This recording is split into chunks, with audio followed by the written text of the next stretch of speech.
Greetings for the day, dear students. Today I am going to start a new topic, amino acids, peptides, proteins and nucleic acids. आज मैं आपको एक नया chapter start कराने जा रही हूँ जिसका नाम है अमीनो एसिड्स, पेप्टाइड्स, प्रोटीन्स तथा न्यूक्लिक एसिड्स।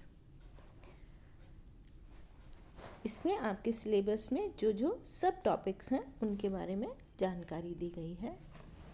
प्रोटीन नाम ग्रीक शब्द प्रोटियोस से लिया गया है जिसका अर्थ होता है फर्स्ट यानी कि प्रथम। इन समस्त यौगिकों को यह नाम इसलिए दिया गया है कि सभी रासायनिक यौगिकों में ये प्रथम महत्व के यौगिक हैं क्योंकि ये जीवन के यौगिक हैं। These are the compounds of the life. जंतुओं के शरीर का प्रमुख भाग जो मेन पार्ट होता है वो प्रोटीन होता है। ये सभी लिविंग सेल्स में पाए जाते हैं। शरीर की त्वचा, मांसपेशियों, रक्त, नाड़ियाँ, हार्मोन, एंजाइम अर्थात skin, muscles, blood and blood vessels, hormones और एंजाइम्स आदि का प्रमुख भाग प्रोटीन ही होता है। जीव शरीर के लिए केवल न्यूक्लिक एसिड्स ही ऐसे होते हैं जो प्रोटीन से अधिक महत्व के होते हैं। They are more important than proteins क्योंकि न्यूक्लिक एसिड्स जीवन की हेरेडिटी आनुवंशिकता को नियंत्रित करते हैं और ये प्रोटीन के संश्लेषण को निर्देशित करते हैं। They direct the synthesis of proteins. यदि हम रासायनिक दृष्टि से देखें तो ये हाई पॉलीमर्स होते हैं। ये जो प्रोटीन होते हैं वो उच्च बहुलक होते हैं और इनकी एकलक इकाई अर्थात monomer alpha amino carboxylic acid होते हैं। तो यहाँ पर हम देख रहे हैं कि प्रोटीन का यदि हम हाइड्रोलिसिस करें तो पॉलीपेप्टाइड मिलते हैं जो फर्दर हाइड्रोलिसिस करने पर पेप्टाइड और अंत में अमीनो एसिड देते हैं। प्रोटीन के एक अणु में सैकड़ों की से हज़ारों की संख्या तक अमीनो एसिड्स के मॉलिक्यूल्स प्रेजेंट होते हैं। ना what are amino acids? Amino acids क्या होते हैं? किसी कार्बोक्सिलिक एसिड के एल्किल समूह के हाइड्रोजन परमाणु को, हाइड्रोजन एटम को अमीनो समूह द्वारा विस्थापित डिस्प्लेस करने से बने कार्बोक्सिलिक एसिड्स को अमीनो एसिड्स कहते हैं। यहाँ पर हम देख रहे हैं कि एसिटिक एसिड में से कि मिथाइल ग्रुप में से एक हाइड्रोजन एटम को हमने अमीनो ग्रुप से रिप्लेस कर दिया है। अमीनो समूह की स्थिति के अनुसार इन्हें अल्फा, बीटा, गामा आदि अमीनो एसिड्स में क्लासिफाई करते हैं। इनकी कार्बन चेन में दो या अधिक अमीनो समूह, अमीनो ग्रुप्स उपस्थित हो सकते हैं और IUPAC सिस्टम में इन्हें एल्केनोइक एसिड का डेरिवेटिव माना गया है। यहाँ पर हम देख रहे हैं कि जो सामान्य नाम है वो अल्फा अमीनो एसिटिक एसिड है, लेकिन IUPAC नाम जो है वो 2 अमीनो इथेनोइक एसिड है। इसी प्रकार से बीटा अमीनो प्रोपियोनिक एसिड को हम 3 amino propanoic acid IUPAC system में कहते हैं। कुल मिलाकर 23 ऐसे नॉन अमीनो एसिड्स हैं जो अनेक प्रकार से संयुक्त होते हैं और हज़ारों किस्म के थाउजेंड्स ऑफ प्रोटीन्स मॉलिक्यूल बनाते हैं। एक जंतु को चलने के लिए कम से कम 10 से 20 हज़ार किस्मों के प्रोटीन की आवश्यकता पड़ती है और इन प्रोटीन अणुओं में पाए जाने वाले अमीनो एसिड्स का सिंथेसिस सभी जीवों, पौधों, जंतुओं में होता है, लेकिन जो हायर एनिमल्स होते हैं और ह्यूमन बीइंग्स में कुछ ऐसे अमीनो एसिड्स का संश्लेषण नहीं हो पाता। ऐसे अमीनो एसिड्स की कुल संख्या 10 है। इन 10 अमीनो एसिड्स को अनिवार्य या अति आवश्यक अमीनो एसिड्स कहते हैं। इनको एसेंशियल अमीनो एसिड्स कहा जाता है। ये अमीनो एसिड शरीर को चलाने के लिए बहुत ज़्यादा आवश्यक होते हैं और इनकी कमी से शरीर में कई प्रकार की डिजीज़ेस, व्याधियाँ उत्पन्न हो जाती हैं और कभी कभी मृत्यु तक हो जाती है। क्योंकि ये 10 अमीनो एसिड शरीर में संश्लेषित नहीं हो पाते, they are not synthesised in our body, अतः इनको बाहर से भोजन के रूप में उपलब्ध कराया जाता है। इन आवश्यक अमीनो एसिड्स को हम इस टेबल में देख सकते हैं। यहाँ पर इस टेबल में 5 अमीनो एसिड्स दिए गए हैं: arginine, histidine, leucine, isoleucine, lysine, methionine, phenylalanine, threonine, tryptophan and valine. ये 10 जो हैं अति आवश्यक या एसेंशियल अमीनो एसिड्स हैं। प्रोटीन्स में पाए जाने में जो रिमेनिंग अमीनो एसिड्स हैं वो हैं glycine, alanine, asparagine, aspartic acid, cysteine CC, and glutamic acid, glutamine, hydroxylysine, hydroxyproline, proline P, and serine, tyrosine. Now we come to the classification of amino acids. Amino acids का वर्गीकरण. Amino acids में विद्यमान amino समूह क्षारीय प्रकृति के हैं, they are alkaline nature, जबकि कार्बोक्सिलिक समूह है वो क्या होगा, एसिडिक नेचर का होगा. इन दोनों समूहों की संख्या के आधार पर अमीनो एसिड्स का क्लासिफिकेशन 3 ग्रुप्स में किया गया है.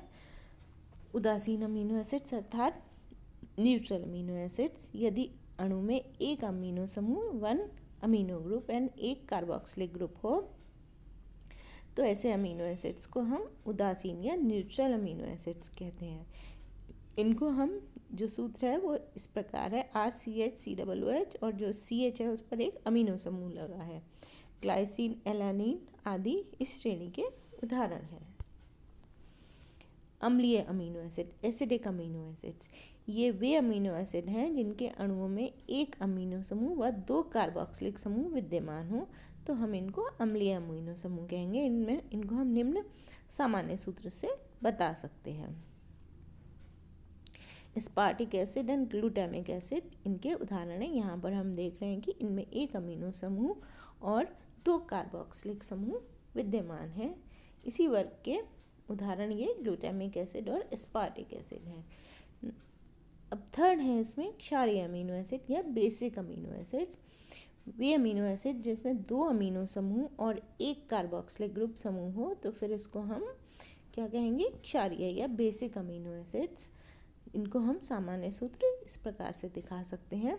लाइसिन और आर्जिनिन इसके उदाहरण हैं. यहाँ पर हम देख रहे हैं कि इनमें क्या है, इनमें 2 अमीनो और एक कार्बोक्सिलिक समूह है. अमीनो एसिड्स की त्रिविम रसायन या stereochemistry of amino acids. Glycine के अतिरिक्त सभी alpha amino acid chiral molecules होते हैं और प्रकाश समावयवता या ऑप्टिकल आइसोमेरिज्म प्रदर्शित करते हैं. प्राकृतिक अल्फा अमीनो एसिड का एल विन्यास होता है, अर्थात NH समूह एल ग्लिसरल्डिहाइड के OH के सापेक्ष बाईं तरफ स्थित होता है. यहाँ पर हम देख रहे हैं एल ग्लिसरल्डी में क्या है, एल ग्लिसरल्डिहाइड में जो एसिमेट्रिक कार्बन एटम है उस पर हाइड्रोक्सिल ग्रुप लेफ्ट साइड में है. तो इसको हम क्या कहेंगे कि इसका विन्यास क्या है, एल है. अब हम ऐसे अल्फा अमीनो एसिड्स के विरेचन और गुणों का अध्ययन करेंगे. Will study their preparation and properties. Alpha amino acids के संश्लेषण या सिंथेसिस की विधियाँ. नंबर 1, अल्फा हेलोजन एसिड्स के एमिनेशन द्वारा, by amination of alpha halogenated acids. यह विधि पर्किन व कोवर्कर्स के द्वारा 1858 में दी गई थी. इस विधि में अल्फा क्लोरो अथवा अल्फा ब्रोमो एसिड को कंसंट्रेट अमोनिया के साथ रिएक्ट करवाने पर अल्फा अमीनो एसिड्स बनते हैं, जैसा कि हम इस रिएक्शन में देख रहे हैं. सेकंड है गैब्रियल थैलिमाइड सिंथेसिस. इस विधि द्वारा अमीनो एसिड की प्राप्ति अधिक अच्छी नहीं, जो अभी हमने फर्स्ट मेथड देखा था उसमें अमीनो एसिड की जो ईल्ड है वो ज़्यादा अच्छी नहीं होती. 1889 में गैब्रियल थैलिमाइड सिंथेसिस से अमीनो एसिड्स को प्राप्त किया गया. इस विधि में अमीनो एसिड्स की अच्छी मात्रा प्राप्त होती है. इसमें क्या लेते हैं, पोटेशियम थैलिमाइड, उसकी रिएक्शन हम करवाते हैं एथिल क्लोरो एसीटेट से और बने हुए प्रोडक्ट को NaOH के साथ ट्रीट कर फाइनली उसको HCl से ट्रीट करते हैं. तो हमको जैसे इस रिएक्शन में हमको ग्लाइसिन मिल रहा है. Straker synthesis. यदि किसी साइनोहाइड्रिन का अमीनेशन करवा के उसका हाइड्रोलिसिस या जल अपघटन करवाएं तो अल्फा अमीनो एसिड्स बनते हैं. यहाँ पर हमने एसिटल्डिहाइड की रिएक्शन HCN से करवाई है और जिससे कि इसका साइनोहाइड्रिन प्राप्त हुआ और फिर उसका हम एमिनेशन करा रहे हैं, अर्थात उसको अमोनिया से ट्रीट करा रहे हैं. इसमें जल का एक अणु निकलता है और अमीनो नाइट्राइल प्राप्त होता है और इसका जल अपघटन करने पर हमको अल्फा प्रोपियोनिक एसिड और एलेनिन प्राप्त हो रहा है. वस्तुतः कार्बोनिल कंपाउंड्स को अमोनियम क्लोराइड व पोटेशियम साइनाइड के सम अणु मिक्सचर इक्विमोलिकुलर मिक्सचर के साथ गर्म करके एक स्टेप में अमीनो नाइट्राइल बना लिया जाता है, जो कि एसिड के साथ जल अपघटित होकर हाइड्रोलाइज होकर अल्फा अमीनो एसिड में परिवर्तित हो जाता है। अभिक्रिया की जो प्रोबेबल मैकेनिज्म है उसको हम इस रिएक्शन के द्वारा देख सकते हैं। इस प्रकार कुल मिलाकर एल्डिहाइड के ऑक्सीजन परमाणु के स्थान पर हम देख रहे हैं कि NH2 व COOH समूह प्रवेशित हो गए। अतः किसी भी अल्फा अमीनो एसिड के संश्लेषण करने के लिए स्ट्रेकर अभिक्रिया का प्रयोग किया जा सकता है, जिसमें उपयुक्त एल्डिहाइड लेकर उसकी KCN व NH4Cl के साथ क्रिया करवाकर बने हुए अमीनो नाइट्राइल का जल अपघटन करवाया जाता है। फोर्थ सिंथेसिस है मेलोनिक एस्टर सिंथेसिस। वस्तुतः यह विधि प्रथम विधि का ही विस्तार है। It is extension of the first method और मेलोनिक एस्टर से अल्फा हेलोजन एसिड प्राप्त होते हैं, जो एमिनेशन करवाने पर अल्फा अमीनो एसिड का निर्माण करते हैं, जैसा कि हमने इस रिएक्शन में प्रदर्शित किया है। फिफ्थ है कर्टियस रिएक्शन। मेलोनिक एस्टर से कर्टियस अभिक्रिया द्वारा भी अल्फा अमीनो एसिड्स का सिंथेसिस किया जा सकता है, जैसा कि इस रिएक्शन में हमने प्रदर्शित किया है। दारास्की रिएक्शन।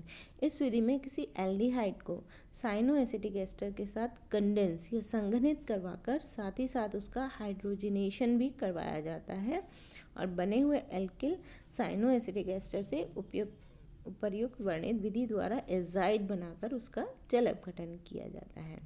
यहाँ पर हमने स्टार्टिंग में साइनोएसिटिक एस्टर लिया है और उसके साथ डिफरेंट स्टेप्स, जैसा कि अभी मैंने बताया, उनको करके हम क्या करते हैं, हमको उपयुक्त अमीनो एसिड प्राप्त होता है। Next is Knoop synthesis. Alpha ketonic acids की अमोनिया की उपस्थिति में जल अपघटन में रिडक्शन करवा कर भी अल्फा अमीनो एसिड बनते हैं। अब रिडक्शन उत्प्रेरक की उपस्थिति में अथवा सोडियम और इथेनॉल की उपस्थिति में करवाया जा सकता है। अभिक्रिया संभवतः अमीनो एसिड के माध्यम से संपन्न होती है। यहाँ पर हमने अल्फा कीटोनिक एसिड लिया है, इसका रिडक्शन किया है और अंततः हमको क्या मिल रहा है, अल्फा अमीनो एसिड। अलेनमेयर एज़लेक्टोन सिंथेसिस। सामान्यतः हिप्यूरिक एसिड व बेंजोइल ग्लाइसिन की एरोमेटिक एल्डिहाइड के साथ क्रिया करने पर एज़लेक्टोन प्राप्त होते हैं, जैसा हमने इस रिएक्शन में देखा। अब एज़लेक्टोन को 1% सोडियम हाइड्रोक्साइड के साथ गर्म किया जाता है तो रिंग ओपन हो जाती है और यदि इस उत्पाद को सोडियम एमलगम के साथ रिड्यूस करवाकर अपचयित करवाकर फिर एसिड के साथ इसका जल अपघटन करवाया जाए तो अल्फा अमीनो एसिड प्राप्त होते हैं, जैसा कि हम यहाँ पर देख रहे हैं। एज़लेक्टोन के साथ इन सभी स्टेप्स को पार करने के बाद हमको फिनाइल एलानीन मिल रहा है।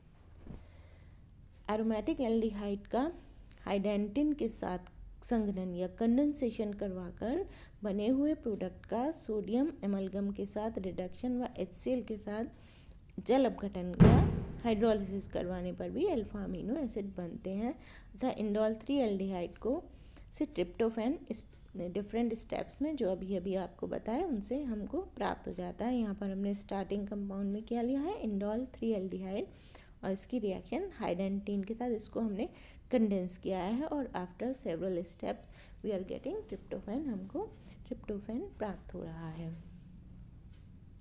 इसकी एक विकसित और एडवांस्ड मेथड है बुकरर हाइडेंटोइन सिंथेसिस, जिसमें अमोनियम कार्बोनेट व सोडियम साइनाइड के जलीय इथेनॉल में विलयन बनाकर उसकी ऑक्सो यौगिक के साथ क्रिया कराई जाती है और बने हुए 5 सब्स्टिट्यूटेड हाइडेंटाइन का जल अपघटन करवाकर अल्फा अमीनो एसिड इस प्रकार से प्राप्त किया जा सकता है, जैसा कि इस रिएक्शन में प्रदर्शित किया गया है।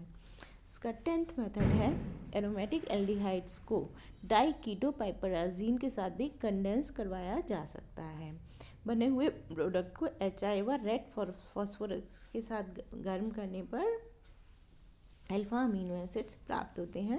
यहाँ पर हमने स्टार्टिंग कंपाउंड में क्या लिया है, एक्रोलिन, और फिर अंत में हमको जो अल्फा अमीनो एसिड प्राप्त हो रहा है उसका नाम है मिथायोनिन। तो ये थी इसको अल्फा अमीनो एसिड्स को बनाने की विभिन्न विधियाँ। Thank you, have a nice day.